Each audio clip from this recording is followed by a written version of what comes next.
Livro Ouse Pedir Mais, capítulo 26. O poder da humildade genuína.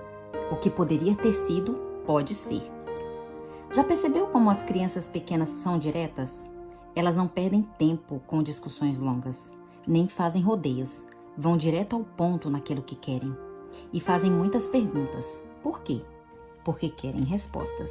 Com muita frequência na idade adulta, quando nos aproximamos de Deus com perguntas, já achamos que recebemos a resposta e mais, tentamos convencê-lo a seguir nossa sabedoria do que demonstramos com a atitude flexível de quem quer aprender de sua sabedoria. Entretanto, a verdadeira humildade se prostra diante de uma sabedoria superior. Na verdadeira humildade, reconhecemos que não temos força nem sabedoria por nós mesmos.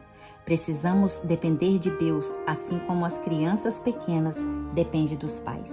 As crianças também são conhecidas por sua honestidade gritante.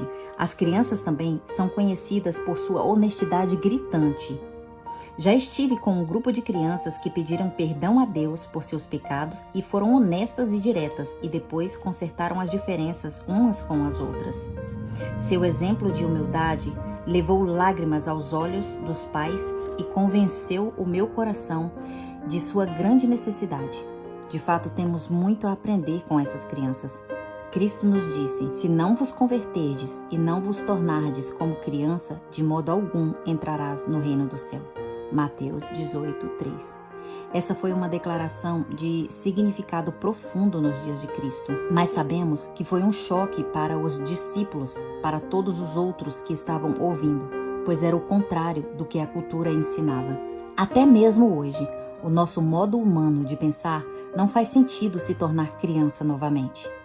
A progressão lógica é que avançamos em nosso pensamento, de que nos tornamos mais astutos, estudados, conhecedores da Bíblia, maduros, não mais infantis. Então, o que Cristo queria dizer? Continuemos a leitura. Aquele que se humilha como essa criança, esse é o maior reino dos céus, a humildade. É claro que sabemos todos sobre humildade.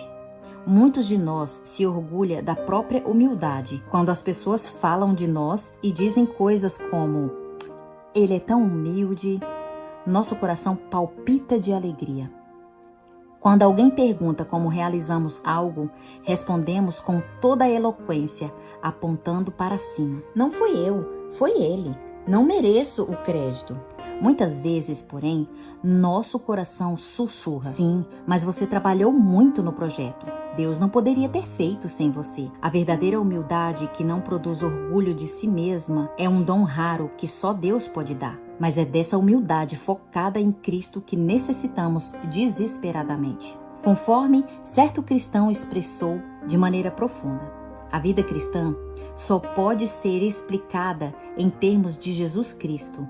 E se sua vida cristã só pode ser explicada em termos de quem você é, sua personalidade, sua força, sua vontade, seus dons, seus talentos, seu dinheiro, sua coragem, sua escolaridade, sua dedicação, seu sacrifício ou qualquer coisa sua, você pode até ter uma vida cristã, mas ainda não está vivendo. Em 1902, a Igreja Adventista do Sétimo Dia estava começando a expandir rapidamente.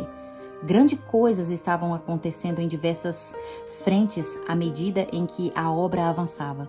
Mesmo assim, alguma coisa estava em falta. Essa única coisa, se vivenciada, traria todas as bênçãos consigo, e a obra seria terminada. Ao se referir a essa ausência, Ellen White contou com tristeza uma visão que recebeu. Um dia, por volta do meio-dia, eu estava escrevendo acerca da obra que poderia ter sido realizada durante a última reunião da Associação Geral, caso os homens que estão nos cargos de confiança tivessem seguido a vontade e os caminhos de Deus. Os que receberam grande luz não andaram de acordo com a luz. O encontro foi encerrado e a situação não foi resolvida. As pessoas não se humilharam diante de Deus como deveriam ter feito, e o Espírito Santo não foi concedido. Eu tinha escrito isso muito tempo antes, quando eu tinha perdido a consciência e me parecia estar testemunhando a cena de Battle Creek. Estávamos reunidos no auditório do tabernáculo. Foram feitas orações, um hino cantando e outras orações foram oferecidas. Fervorosas súplicas foi feita a Deus. A reunião foi destacada pela presença do Espírito Santo. A obra foi profunda e algumas pessoas presentes choravam visivelmente. Um daqueles ergueu-se de sua posição inclinada e declarou que no passado não estivera em reunião com algumas pessoas, que não sentira amor por elas, mas que agora via a si mesmo tal como era, com grande solenidade. Repetiu as palavras das mensagens da igreja laodiceana. Como dizes, rico sou, e estou enriquecido, e de nada tenho falta. E não sabes que é desgraçado, miserável, pobre, cego e nu? Sim, essa era a minha condição. Meus olhos se abriram, meu espírito tem sido duro e injusto. Pensei de mim mesmo quando sendo justos, mas agora o meu coração foi quebrantado e posso ver minha necessidade do precioso conselho daquele que me conhece completamente. Oh, quão grandiosas e compassivas são as palavras! Aconselho que de mim compre ouro provado no fogo, para que te enriqueças, vestes brancas para que te vistas, e não apareça a vergonha da tua nudez, e que unja os olhos com colírio para que veja. Apocalipse 3, 17 e 18. O orador volveu-se para os que haviam estado a orar, dizendo: temos algo a fazer. Necessitamos confessar nossos pecados e humilhar o nosso coração diante de Deus. Ele realizou confissões de coração quebrantado e então se dirigiu a vários irmãos, um após o outro, estendendo-lhes a mão e pedindo perdão. Aqueles a quem ele falara se ergueu de um salto, realizando também as suas confissões e solicitando perdão, e logo se abraçaram uns aos outros chorando. O espírito de confissão se espalhou por toda a congregação.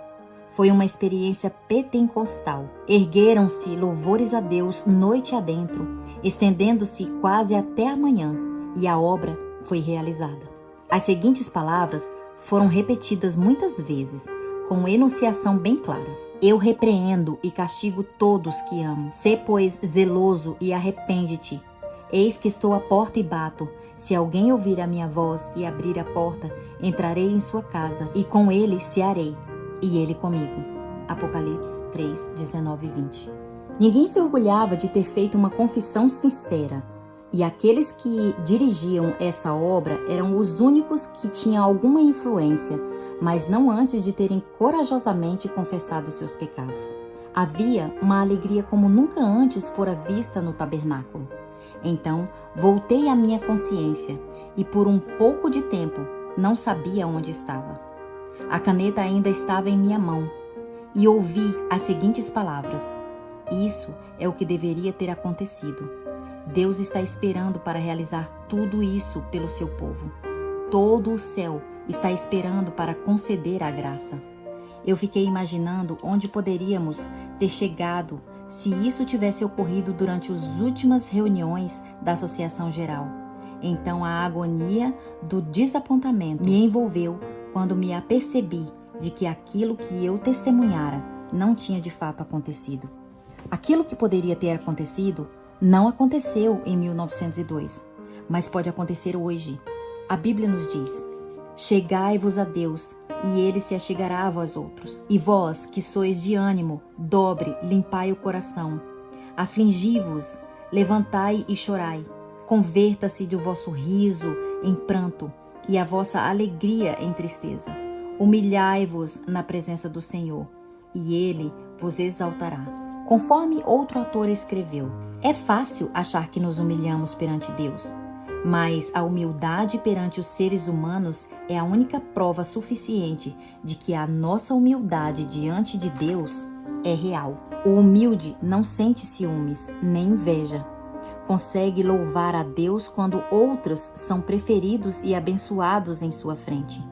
É capaz de tolerar quando outros são louvados, e ele é esquecido, porque na presença de Deus, ele aprendeu a dizer como Paulo: não sou nada. Ele recebeu o Espírito de Jesus, que não agradou a si mesmo e não buscou a sua própria honra, como o espírito da sua vida. Precisamos quebrar cada pedaço de orgulho a fim de receber esse grande presente. Devemos sondar nosso coração hoje. Devemos nos humilhar diante do trono de Deus. Devemos olhar para cima com fé e fervor simples e infantil e continuar ousando pedir mais.